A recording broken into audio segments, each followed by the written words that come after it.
Bismillahirrohmanirrohim. Assalomu alaykum barchaga. Hurmatli kuzatuvchilar, hozirgi kunlarda juda ham ko'plab shov-shuvga sabab bo'layotgan voqealardan biri o'zbekistonliklarning shaxsiy ma'lumotlari tarqalib ketganligi haqidagi xabarlar ko'p tarqalyapti. Mana ko'rishimiz mumkin. Har bitta yangiliklarga aloqador bo'lgan saytlarni ko'radigan bo'lsak, juda ham ko'plab holatlarda mana shunga duch kelishimiz mumkin bo'ladi.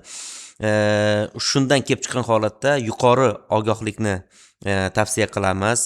Birovlardan, begonalardan kelgan telefonlarni, qo'ng'iroqlarni olmanglar.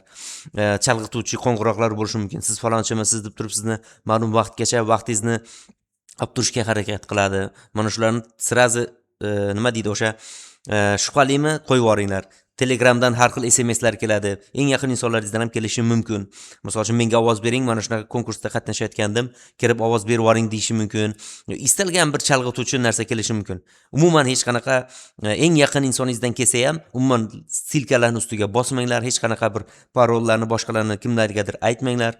Iloji bo'lsa o'sha MyGovdan kirib turib, kredit olish joylarini ham taqiqlab qo'yishlaringizni tavsiya qilamiz. Eng yuqori ogohlikda bo'lishni tavsiya qilamiz. Toki mana bu firibgarliklar sizlarga nima bo'lmasin, zarar yetkazib qo'ymasin.